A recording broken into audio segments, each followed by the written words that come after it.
Sejam bem-vindos a mais um Momento Psi, canal de psicologia. Para quem quer entender um pouquinho mais da psique humana, dos comportamentos, das relações, para buscar mais qualidade de vida, bem-estar e saúde mental.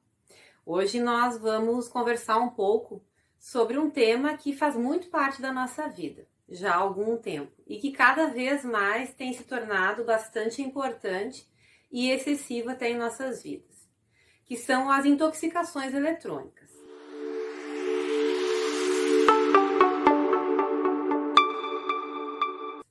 E esse termo justamente intoxicação é porque os eletrônicos, os digitais, acabam participando das nossas vidas quase que como uma droga. E muitas vezes sim são vistos como uma adição, como um vício para muitas pessoas. Hoje em dia quase toda a população tem algum tipo de dependência de algo virtual, de alguma telinha, com raras exceções, geralmente da camada idosa da população, que não é dessa era digital. O restante da população todo tem algum tipo de dependência. Alguns têm dependências maiores e outros um pouco menores. A gente acaba precisando, então, dessas telinhas, e das relações virtuais, tanto para as questões de trabalho, quanto para as questões escolares e também muito para as relações. A internet, ela é inclusiva em sua origem, porque ela acaba dando oportunidade para que todas as pessoas consigam acessar informações, de forma, em tese, bastante democrática.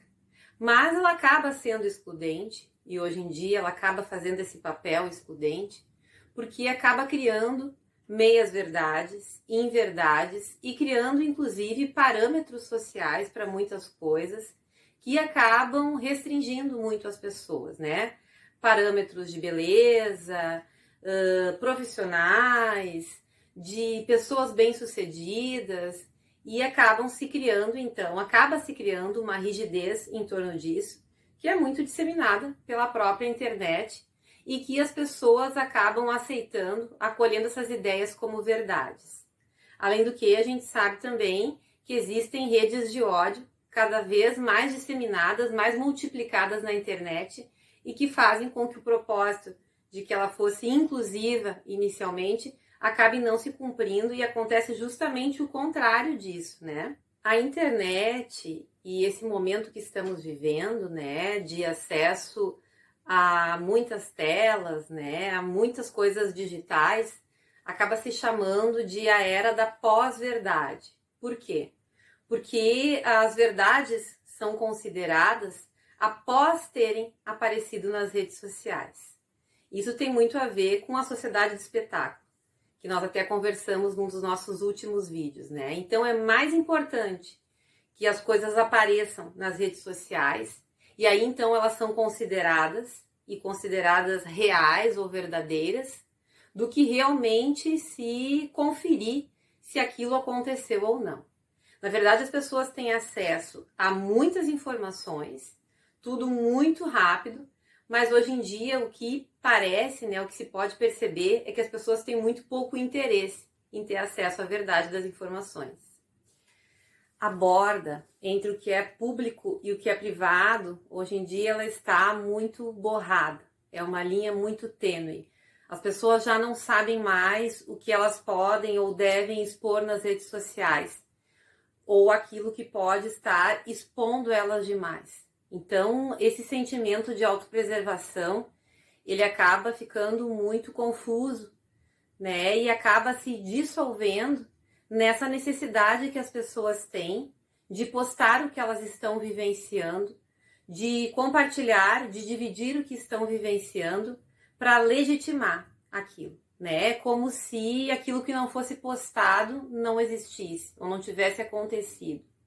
Só que as próprias pessoas sabem que o que elas postam é sempre um pedacinho muito pequeno do que elas sentem, do que elas vivem, do que está acontecendo nas vidas delas. É algo que é selecionado, é escolhido, para causar uma impressão nas outras pessoas. Então, nós vivemos nessa sociedade da pós-verdade que ela é muito mais preocupada em parecer ser do que ser realmente. E isso acaba causando um efeito muito danoso na psique das pessoas, né? Porque a gente acaba não sabendo mais o que é verdade e o que não é verdade nisso tudo. Acaba se tornando mais importante registrar momentos legais ou momentos marcantes que se vivencia do que vivê-los ao vivo.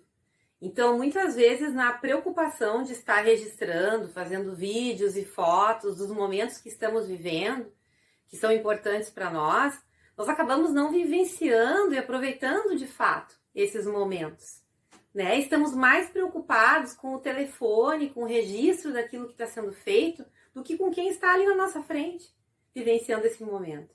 Então, se a gente for parar para pensar e tentar analisar um pouquinho de fora as situações, isso que nós vivemos hoje em dia é praticamente um delírio coletivo. Por que um delírio coletivo? Porque a maior parte das pessoas está acreditando em algo que estamos vivendo, que não é o que acontece de verdade, né? Além disso, além dessa questão do delírio coletivo, que faz com que a gente acabe vivenciando uma realidade que não é de fato, né? A internet, né? Os aplicativos acabam despertando nas pessoas uma série de emoções e sentimentos que muitas vezes podem acabar extrapolando. Tem sentimentos bons, é claro, tem emoções agradáveis e boas, mas tem também muito sentimento de inveja, de ódio, de ciúmes, de insegurança, que acabam emergindo por causa dos aplicativos, por causa da internet. Então acaba causando um efeito nas pessoas, emocional e psíquico, que muitas vezes causa outras patologias, né? Patologias que se instauram então nas pessoas a partir desse uso excessivo das redes, indiscriminado. Nós acabamos nos acostumando e naturalizando essa coisa de estarmos sempre sob alguma forma de vigilância, porque as redes sociais elas acabam fazendo isso conosco, né?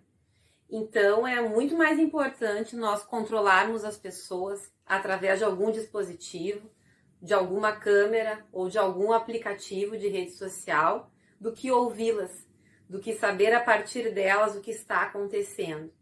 Então isso de confiar na pessoa, de conversar com a pessoa, de saber o que realmente está acontecendo a partir de uma conversa ao vivo, cara a cara, acabou perdendo quase totalmente o valor. As pessoas entendem que elas sabem mais dos outros e das vidas dos outros a partir desses aplicativos. Muitas mães entendem que estão participando das vidas dos filhos através das câmeras que são instaladas em casa, através de algumas escolas que tem um Big Brother ali sempre ao vivo dos filhos, né, do que está acontecendo com as crianças também, e entendem que assim estão participando das vidas dos filhos, né, para não se culparem tanto, quando na verdade elas estão sendo apenas espectadoras. E o espectador, ele não interage, né? Ele só assiste. As mães, principalmente as de primeira viagem, elas acabam recorrendo muito aos blogs que falam de maternidade, que falam de crianças, ao próprio Google, para tirar suas dúvidas. Hoje, muito mais do que consultar, então, os avós, né? Alguma tia, alguma prima, alguma irmã que já tem filhos, ou até os especialistas, né? As pessoas hoje em dia, elas se acostumaram e esperam por respostas instantâneas, muito rápidas em relação às suas dúvidas, né? Ninguém consegue aceitar mais aquele tempo da dúvida, de a gente se conscientizar de que existe uma lacuna em algum determinado assunto, que não sabemos sobre alguma coisa, que não sabemos sobre tudo, e que precisamos pesquisar, que precisamos descobrir, que precisamos buscar entender. Então, o que se pensa é recorrer logo a respostas rápidas, que muitas vezes não falam exatamente do que a gente quer saber, né? Por exemplo, os blogs que auxiliam as mães, entre aspas, né? Falam de situações específicas de outras mulheres, de outras mães com outras crianças, né? Então é muito complicado se entender que essas são verdades absolutas, né? E as mães acabam com isso também, patologizando muito os seus filhos. Porque nas pesquisas, então, inclusive nas pesquisas no Google, na internet, né, as frases já vêm prontas, só para a gente completar, né? Então, meu filho é autista quando? Se a criança chora muito, ela pode ter tal coisa, né? Então, um choro excessivo, uma falta de apetite, uma falta de sono, uma mudança de comportamento, ela já é encontrada na pesquisa na internet como uma possível patologia, ou como várias possíveis patologias. E isso acaba desencadeando uma ansiedade muito grande nos pais e acaba com certeza respingando nas crianças, né? Que acabam sendo rotuladas de uma maneira equivocada e muito cedo e acabam respondendo a isso sempre de uma forma bastante difícil e muitas vezes, inclusive, traumática. Por mais difícil que possa parecer, é muito importante aquele momento, aquele tempo em que a mãe ou o pai, a pessoa que desempenha esse papel, né, queira descobrir e queira entender o seu filho. Aquele tempo de dúvida do que está acontecendo, de reconhecimento do seu filho ou da sua filha, né? Esse momento de vazio, no qual nos perguntamos, nos interrogamos sobre as coisas, não só sobre os nossos filhos, mas sobre nós mesmos, sobre as nossas vidas. Esse tempo ele é muito importante, ele é muito necessário para que a gente possa crescer, para que a gente possa se autoanalisar, para que a gente possa fortalecer vínculo entre mãe e filho, entre pai e filho, sem buscar uma resposta pronta de algo que de fora classifica o seu filho, o seu familiar, né? E sem relação nenhuma com aquilo que está acontecendo. Então, isso muito mais afasta as famílias do que proporciona algum tipo de ganho, algum tipo de vantagem, né? Então, o que a gente tem hoje são crianças desde muito pequenas desenvolvendo uma dependência muito grande de eletrônicos, das telas. Crianças que comem com as telinhas, né, com o telefone ou com o tablet na mão, que tomam banho, que brincam perto dos dispositivos móveis e muitas vezes evitam algum tipo de atividade no qual eles não possam levar junto e que ficam extremamente nervosas quando estão um tempinho pequeno longe das telas.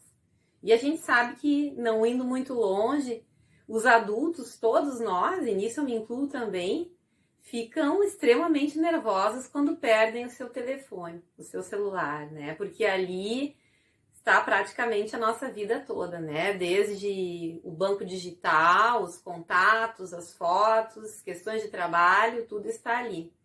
Então, como que não aconteceria esse desenvolvimento de uma dependência dos nossos pequenos, então, se o próprio público adulto já está extremamente dependente, então, das telas, né? Para tudo. O CDC, que é um centro de controle de prevenção à doença nos Estados Unidos, fez uma constatação há pouco tempo bastante alarmante, que o vocabulário das crianças de 30 meses, ele está muito mais enxuto, muito menor do que alguns anos atrás. Então, o que a gente percebe é que a capacidade de se comunicar das nossas crianças está muito menor, porque elas acabam não necessitando desse tipo de comunicação. Elas estão muito voltadas justamente para as telas. E aí, como consequência disso, a gente pode pensar em diversas, né? Temos, então, um número muito grande de crianças com transtornos que têm uma ligação com a comunicação.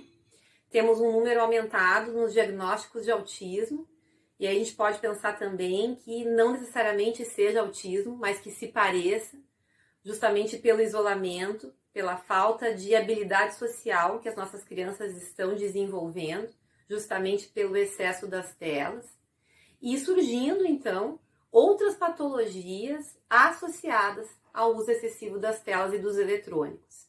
Tanto no que diz respeito à ansiedade, depressão, distúrbios alimentares, questões físicas, posturais, que acabam gerando problemas na coluna, dores de cabeça frequentes, insônia, uma série de danos, tanto físicos quanto psíquicos, que acabam, então, prejudicando as nossas crianças já na mais tenra idade e também os adultos, né? O transtorno excessivo do uso de tela já é considerado, então, no CID-11, que é o Código Internacional de Doenças, né? Que é um transtorno, então, que fala dessa dependência que as crianças acabam desenvolvendo das telas, dos eletrônicos, e que acaba causando essa série de sintomas que eu citei, né? Que causam também, ainda além desses que já foram citados, né? Irritabilidade, problemas de concentração, ou seja, acabam atrapalhando muito o desenvolvimento saudável e pleno das crianças, né? Então, já foi constatado pelo Código Internacional de Doenças e é preciso, então, que se encare isso como um transtorno e como algo a ser tratado, né, em algum tipo de terapia, seja com a psicoterapia comum ou com algum outro tipo de abordagem que se entenda que é mais adequado.